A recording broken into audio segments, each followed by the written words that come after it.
അവസാനം അവർ ആഗ്രഹിച്ചതു തന്നെ സംഭവിച്ചു. മലേഗാവിലെ ചോര വീണ തെരുവുകളിൽ 45 മനുഷ്യർ കൊല ചെയ്യപ്പെട്ട കേസ് ഒരു പ്രതി പോലുമില്ലാതെ ചരിത്രത്തിന്റെ ചവറ്റുകുട്ടയിലേക്ക് എറിയപ്പെട്ടിരിക്കുന്നു. ഇന്നലെ ബോംബെ ഹൈക്കോടതിയിൽ നിന്നും വന്ന ആ വിധിന്യായം അധികാരം ഉപയോഗിച്ച് ഒരു ഭീകരാക്രമണ കേസിനെ എങ്ങനെ അട്ടിമറിക്കാമെന്നതിന്റെ കൃത്യമായ തെളിവായിരുന്നു. 2006 സെപ്റ്റംബർ 8 കേട്ടോ ആ സംഭവം. പുണ്യദിനമായ ബറാത്ത് രാവും വെള്ളിയാഴ്ചയും ഒത്തുവന്നാണ് ഹമീദിയ മസ്ജിദിലും ഖബർസ്ഥാനിലും പ്രാർത്ഥനകൾക്കായി ഒത്തുകൂടിയത് ആയിരങ്ങളായിരുന്നു. പെട്ടെന്നാണ് ആ 4 ബോംബുകൾ പൊട്ടിത്തെറിച്ചത്. പ്രാർത്ഥനാനിരതമായ അന്തരീക്ഷം നിമിഷ നേരം കൊണ്ട് നിലവിളികൾക്കും ചിന്നിച്ചെറിയ ശരീരഭാഗങ്ങൾക്കും വഴിമാറുകയായിരുന്നു. 45 ജീവനുകൾ അവിടെ പൊലിഞ്ഞു. ആദ്യം അന്വേഷിച്ച മഹാരാഷ്ട്ര SIT ഈ കേസിൽ സിമി ബന്ധം ആരോപിച്ച് 9 യുവാക്കളെ പിടികൂടി. 5 വർഷം ആ യുവാക്കൾ ജയിലിൽ കിടന്നു നരകിച്ചു.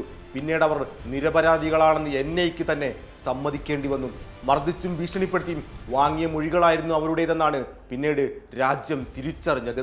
2008 വീണ്ടും മലേഗാവ് സ്ഫോടനത്താൽ നടുങ്ങി. അന്ന് അന്വേഷണത്തിന് നേതൃത്വം നൽകിയത് ഹേമന്ത് കർക്കറെ എന്ന ഉദ്യോഗസ്ഥനായിരുന്നു. സ്ഫോടനത്തിന് പിന്നിൽ തീവ്ര ഹിന്ദുത്വ സംഘടനകളാണെന്നാണ് അദ്ദേഹം അന്നു കണ്ടെത്തിയത്. പ്രജ്ഞാ സിംഗ് ഠാക്കൂറും കേണൽ പുരോഹിതും അടക്കമുള്ളവർ ആ സ്ഫോടനത്തിന്റെ പ്രതിപ്പട്ടികയിൽ ഉൾപ്പെട്ടിരുന്നു.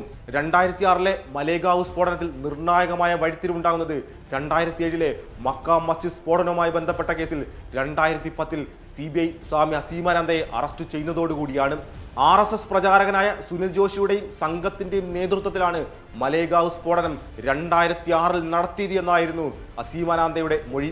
വ്യാജ കേസിൽ ജയിലിൽ കഴിയേണ്ടി വന്ന കലീം എന്ന മുസ്ലിം യുവാവുമായുള്ള സമ്പർക്കത്തിൽ മനസ്സുമാറിയായിരുന്നു കേട്ടോ അസീമാനന്ദയുടെ കുറ്റസമ്മതം.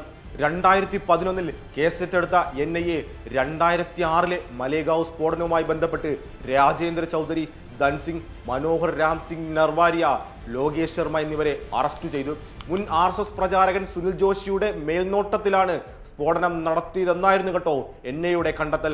ഇൻഡോറിൽ നിന്നും സ്ഫോടക വസ്തുക്കൾ എത്തിക്കൽ, സൈക്കിൾ വാങ്ങൽ, ബോംബ് സ്ഥാപിച്ച സൈക്കിളുകൾ കൊണ്ടുവയ്ക്കൽ എന്നീ കുറ്റകൃത്യങ്ങളാണ് അറസ്റ്റിലായവർക്കെതിരെ ചുമത്തിയത്. എന്നാൽ അന്ന് കർക്കരെ കണ്ടെത്തിയ സത്യങ്ങൾ BJP അധികാരത്തിൽ വന്നതോടെ ഒന്നൊന്നായി തകർക്കപ്പെടുന്ന കാഴ്ചയാണ് നാം കണ്ടത്. സ്വാമി അസീമാനന്ദയുടെ കുറ്റസമ്മത മൊഴികൾ അപ്രസക്തമായി. മുഖ്യ സൂത്രധാരൻ എന്നു പറയപ്പെട്ട സുനിൽ ജോഷി ദുരൂഹ സാഹചര്യത്തിൽ കൊല്ലപ്പെട്ടു. തെളിവുകളെല്ലാം ഒന്നൊന്നായി അപ്രത്യക്ഷമായി കൊണ്ടിരുന്നു. 2025 സെപ്റ്റംബറിലാണ് പ്രതികൾക്കെതിരെ കുറ്റം ചുമത്തിയത്. തുടർന്ന് തെളിവില്ലെന്നു പറഞ്ഞും കേസ് തള്ളണമെന്നാവശ്യപ്പെട്ടും 4 പേരും ഹൈക്കോടതിയെ സമീപിക്കുകയായിരുന്നു. 2019 മുതൽ 4 പേരും ജാമ്യത്തിലുമായിരുന്നു. തുടർന്നാണ് ഇന്നലെ ഈ വിധി ഉണ്ടായത്.